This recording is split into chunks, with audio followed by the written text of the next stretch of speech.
मेरा ट्रांसफर अचानक एक छोटे से गांव में हो गया। मैं शहर की एक बड़ी बैंक में मैनेजर था, लेकिन बैंक की पॉलिसी के अनुसार गांव की शाखाओं को फिर से खड़ा करने और उनकी तरक्की के लिए कुछ अच्छे मैनेजर्स को उन जगहों पर भेजा जा रहा था जहां उनकी ज्यादा जरूरत थी।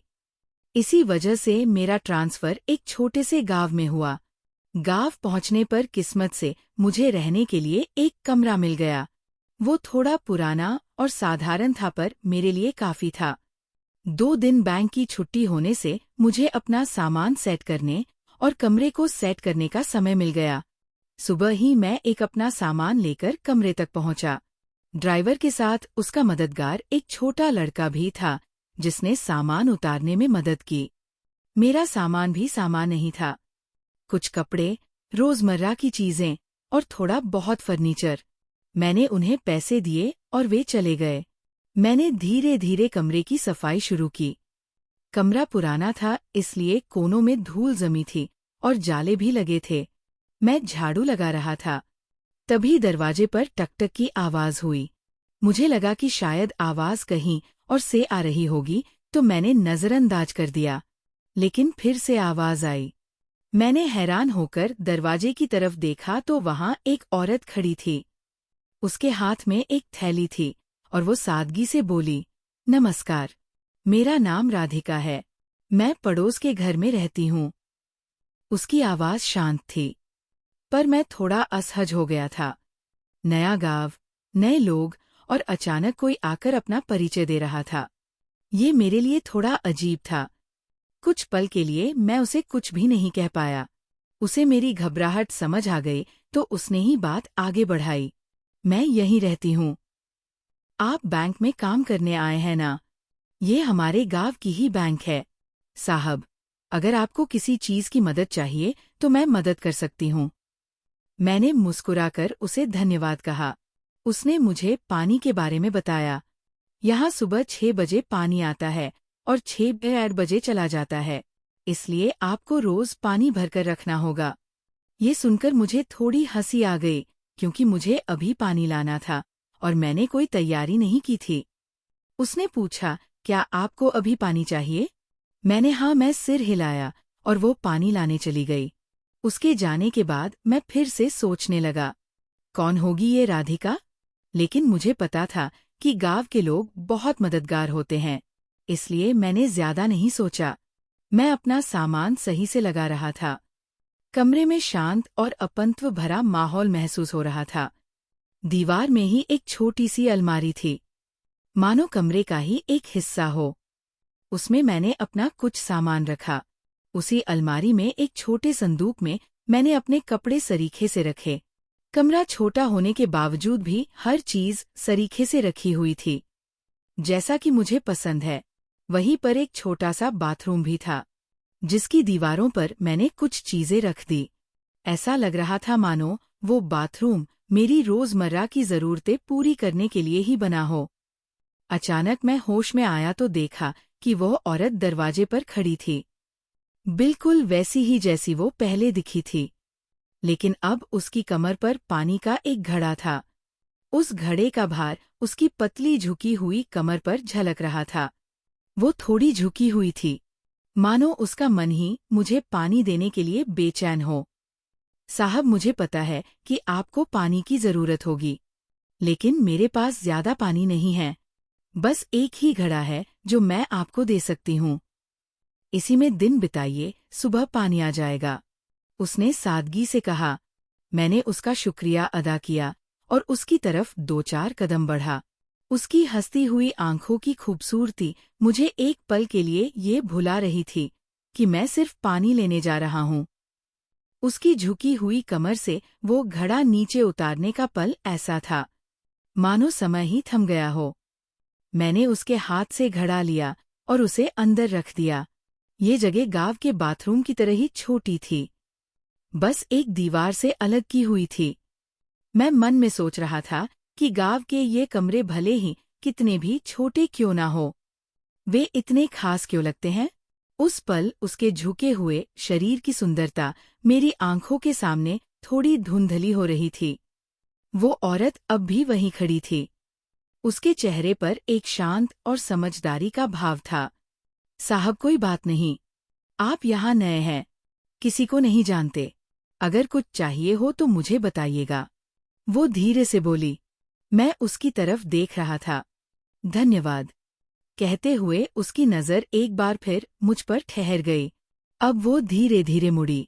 उसकी हरकतों में एक सहजता थी, जैसे हवा उसके रास्ते पर चल रही हो।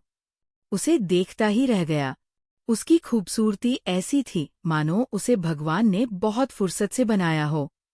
होंठ बिल्कुल लाल थे और ब्लाउज भी उसने बहुत खूबसूरत पहन रखा था।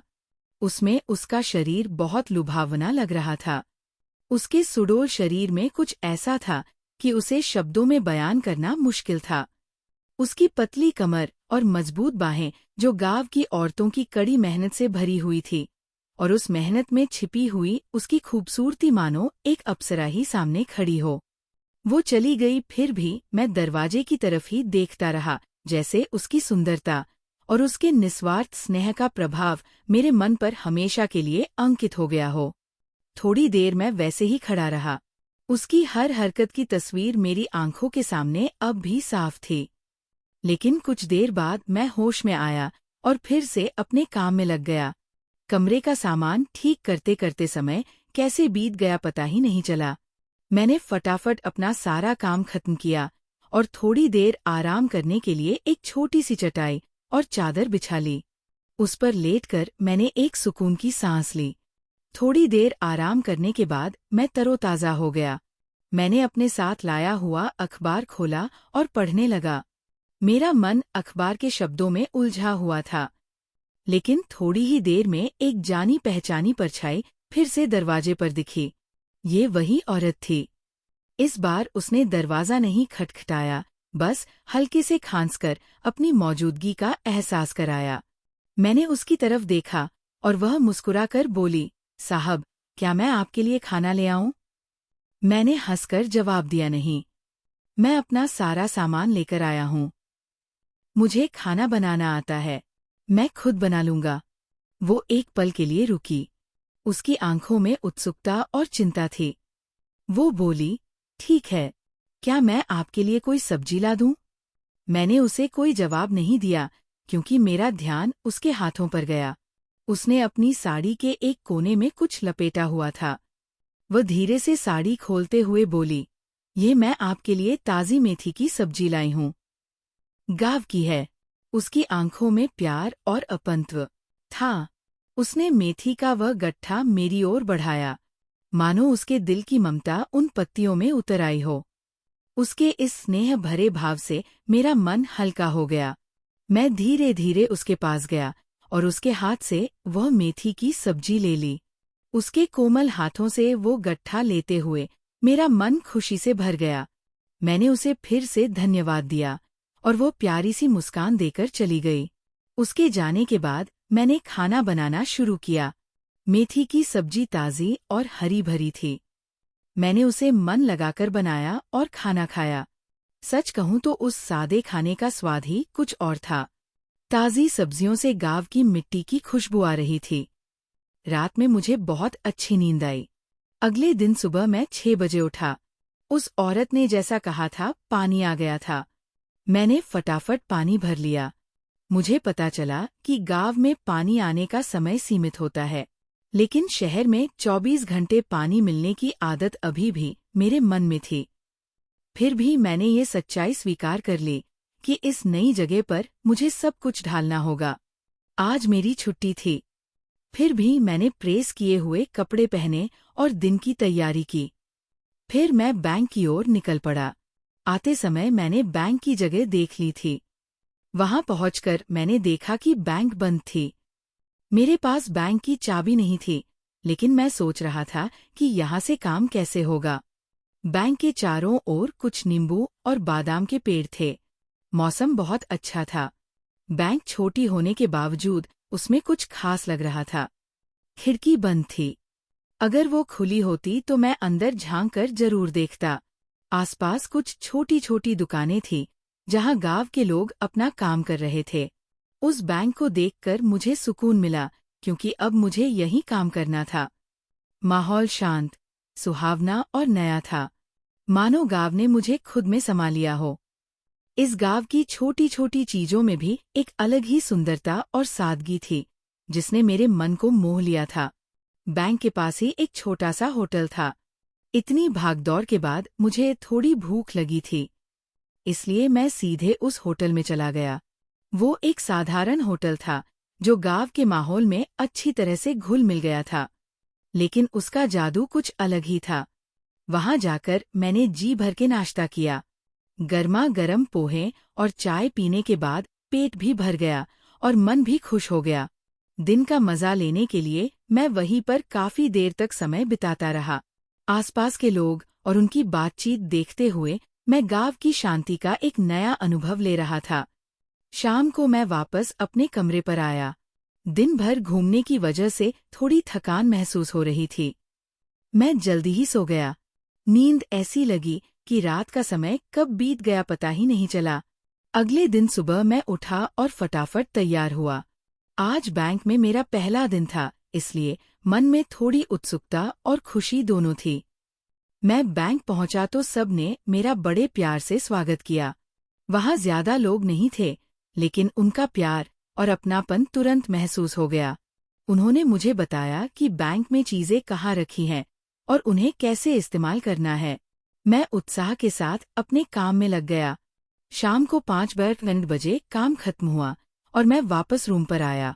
आते समय रास्ते से मैंने 2 अंडे और पाव लिए थे।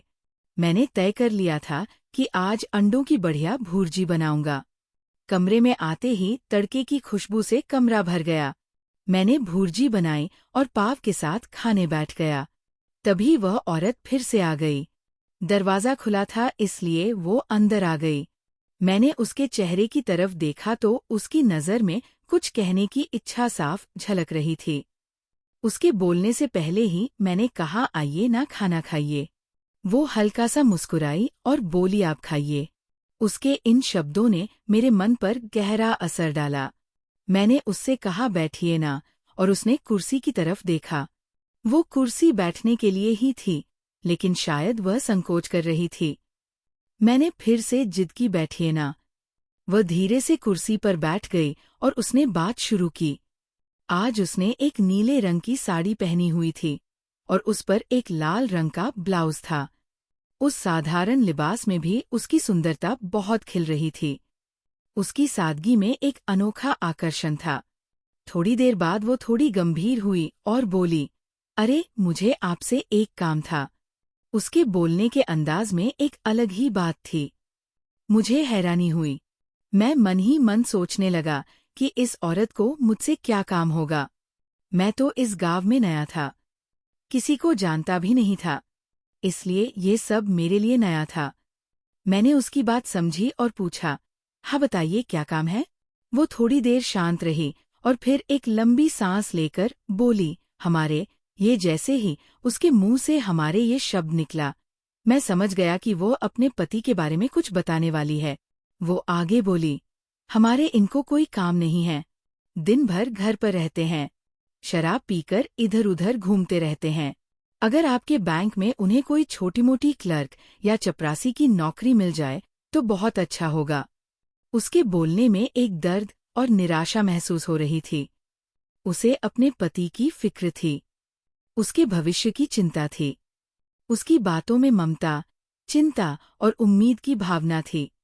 मैं मन ही मन सोचने लगा कि मैं तो यहाँ नया आया हूँ, बैंक में भी अभी अभी लगा हूँ, और अभी तो मुझे यहाँ के काम की ठीक से ट्रेनिंग भी नहीं मिली है।